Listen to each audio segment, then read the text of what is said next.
Hey guys, welcome back to Fantasy Tip. My name is Julian. Hopefully you guys won your week 3 matchups. I know there was a lot of tight matchups in week 3. A lot of guys underperforming, a lot of guys overperforming. Hopefully though, you managed to pull it through. Hopefully I was able to help you guys with that. This is the weekly waiver wire video for week 4. So hopefully I can help you make the right pickups to help you guys win your week this week. Before we get started guys, please leave a like, subscribe, hit that notification bell. I would really appreciate all of your support. So let's jump right into the content now. Let's take a quick look at the schedule. So as you can see here, there are a lot of games on Tuesday, Thursday, and Saturday. There are not a lot on Monday, Wednesday, Friday, and Sunday. So it's a very standard week. Monday, Wednesday, Friday, and Sunday are the off nights. So if you can maximize your games played on those nights, you have a really good chance of winning the week. Now, there are 3 teams that play a lot on those off nights. Those 3 teams are Chicago, Edmonton, and Nashville. Chicago plays actually on all 4 off nights. They play Monday, Wednesday, Friday, and Sunday. Whereas Edmonton plays Monday, Wednesday, and Friday, and Nashville plays Wednesday, Friday, and Sunday. Chicago, Nashville, Detroit, Ottawa, and Vegas all have 4 games this week. But Detroit, Ottawa, and Vegas only play on 1 off night, and the other 3 of their games are on nights. So if you're thinking of streaming someone from those teams, just make sure you got room on those busy nights. Now, there are 7 teams that have a pretty poor schedule this week, and by that I mean they only play 2 games, whereas every other team in the NHL plays 3 or 4.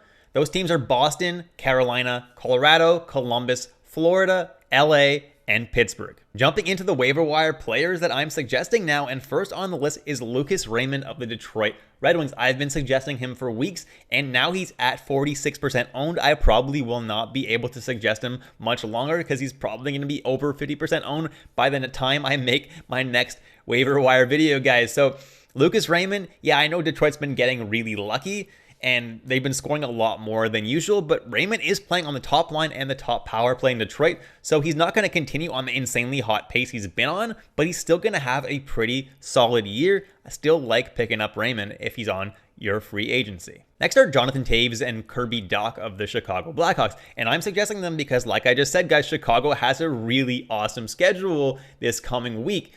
So if you're getting games Monday, Wednesday, Friday, Sunday, suck it up and take guys who may not necessarily be the best guys available, but at least you're going to get games out of them. Jonathan Toews has struggled, but I don't think that's going to continue. He's too good of a player to continue at this really poor pace. Kirby Dach has actually been pretty decent with 4 points through 7 games so far.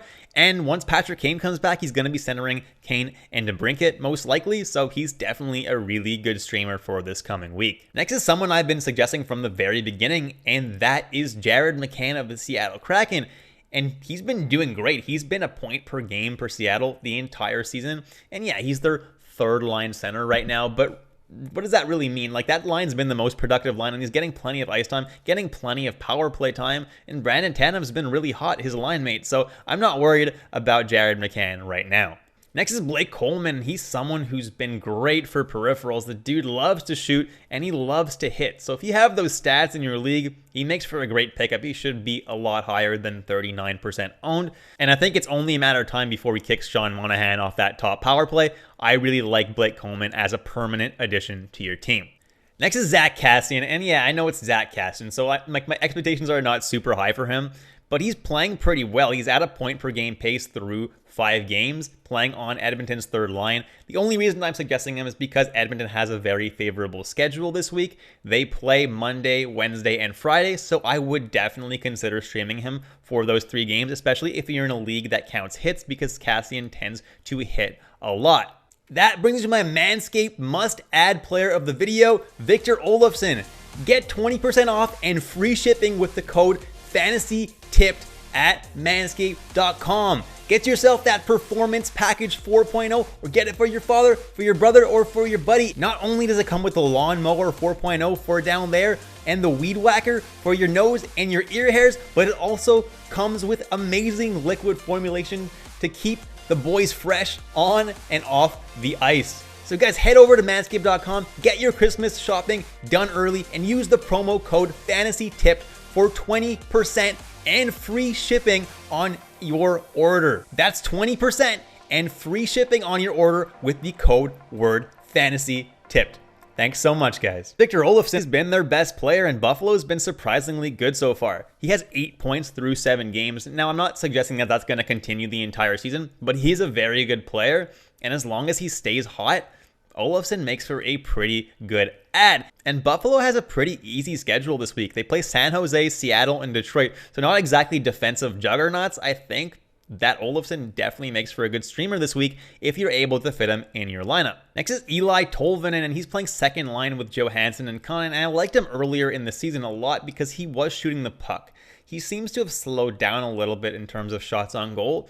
But this week, Nashville does have that very favorable schedule with games on Wednesday, Friday, and Sunday. So hopefully Tolvanen can maybe find his form a little bit. He is getting second line and second power play time, so he's not the worst streaming option in the world.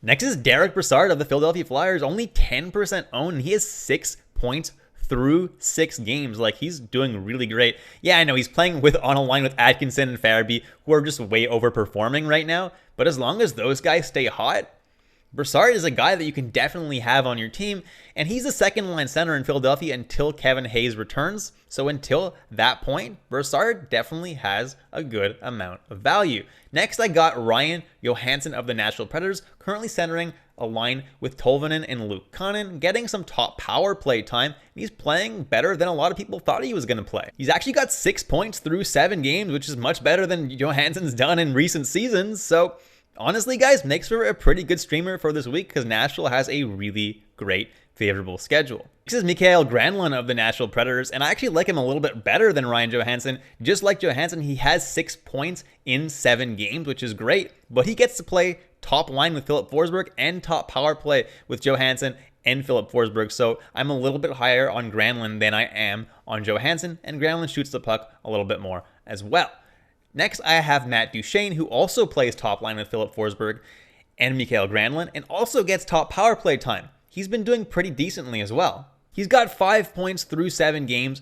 Yeah, most of his points came in the same game, but he's definitely being deployed in a role that he can produce. So if you want someone, you need someone to stream this week, do not mind Duchene at all. Next is Kyler Yamamoto of the Edmonton Oilers, and frankly, he has really sucked this year. But also, frankly, he's playing on the second line with Leon Draisaitl and Ryan Nugent-Hopkins. Like, you're bound to produce at some point with those guys, and I'm only suggesting them because Edmonton does have that really great favorable schedule this week with the Monday, Wednesday, and Friday games. Stream them from those 3 games and then drop them. Next is Robert Thomas of the St. Louis Blues, and it's Barbashev who's getting all the attention right now, but Robert Thomas is also playing on that same line with Barbashev and Tarasenko, and he's at a point per game pace just like Barbashev. Robert Thomas is the better player though, and advanced stats suggest that his pace is a little bit more sustainable than Barbashev. So neither of them is going to actually sustain that point per game pace the entire season, but Robert Thomas is the guy I would choose to do better this entire season because I don't think Barbashev stays a third liner this year either. Next is Tage Thompson, and listen, I understand if you don't want to buy into the whole Buffalo is good thing. They're not. They just have no expectations at all, and because of it, players who are getting top minutes are just thriving in Buffalo right now.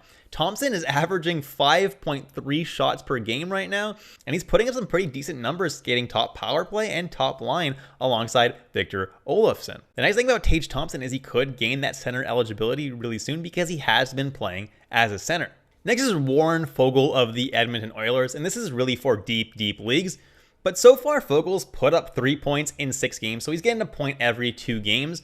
And Edmonton does have that really favorable schedule, so if you're in a super deep league and you want someone that you can stream for those Monday, Wednesday, Friday off nights, Fogel's not too bad. He's also getting some second power play time, so not the worst ad in the world. So guys, if you've been watching my waiver wire videos week by week, you will know that my defenseman recommendations are always pretty similar. Because of that, I was like, okay, I got to start recommending other people. People already know that I like guys like Rasmus Henderson, that I like Noah Dobson. So for that reason, I'm not going to be recommending the same defenseman week by week. So if you guys want to watch my last week's defenseman ads video, you can watch it right up there. And those guys still make for a great ad. So first on my list this week is Jacob Trouba, who just squeaked into the list at 50% owned. And this guy is a peripheral monster. This guy loves to shoot, loves to hit, loves to block. So if that's the kind of thing that you need in your league, Trouba is someone that you should pick up right now. Next, I have Moritz Seider, who has stolen the top power play spot in Detroit. Hronek's been healthy scratch, so there's really not much competition for Seider right now for the top power play spot in Detroit. He's playing really, really well and should be rostered in way more than 36% of leagues. Next is Evan Bouchard of the Edmonton Oilers, and he's been really, really impressive this season. He's getting some monster minutes skating on the top pairing with Darnell Nurse. He's also been getting some PP2 time, and a lot of people have been saying, oh, maybe he can take over the power play one from Tyson Barrie because Barrie's had a rough start to the season. I don't think so. Barrie, that's pretty much his only job in Edmonton, is to man the top power play, so I don't see that happening. But Bouchard could still make for a solid ad in deep leagues because he is getting those minutes and that PP2 time. Next is Artem Zub of the Ottawa Senators, and Zub is actually a really good defenseman. He's a fan favorite in Ottawa, and he plays an insane amount of minutes there. Most recently, he's been starting to be utilized on their second power play unit and has scored 3 points in his last 4 games. But that's not really the only appeal with Zub, because Zub blocks a lot of shots and he's been hitting a lot this year. So Zub honestly makes for a pretty good ad in deeper leagues, especially if you need hits and blocks. Next is Matt Roy, and he's not a sexy choice, but he's a pretty decent one. Drew Doughty is gone for 8 weeks, and it's now Matt Roy handling that top power play duty in LA. So far, he hasn't produced that much, but his peripherals are honestly pretty decent, and he should start putting up some decent offensive numbers. At 1% owned, he's definitely worth grabbing in some deep league. And last, I have Mike Matheson, who's also 1% owned, and with Letang being out like he has recently, Matheson has actually been seeing some top power play time, and once Letang gets back, he should still see some second power play time, which is pretty decent if you're in a really deep league and you're desperate for somebody to add. Jumping into some goalies now, and first I have Kevin Lankinen of the Chicago Blackhawks, only 49% owned, and guess what, guys? I know Chicago hasn't been good, but Lankinen's been out playing Fleury, and Chicago has those off-night games on Monday, Wednesday, Friday, and Sunday, and I expect Lankinen to at least get 2 of those games. Makes for, honestly, a pretty decent streamer for the week. Next, I have Alex Nedeljkovic of the Detroit Red Wings, and he is the starting goalie in Detroit. I know Greiss has been getting some starts, but Nedeljkovic is the better goalie here, and if you're desperate and you need a goalie, Nedeljkovic's available. He honestly makes for a decent addition. Next are Aiden Hill and James Reimer, both goalies for the San Jose Sharks, and it was looking like Aiden Hill was running away with the starting job to start the year, but it looks like it's not so clear anymore. So if you're an Aiden Hill owner, you can go ahead and add James Reimer just in case he ends up taking over the crease.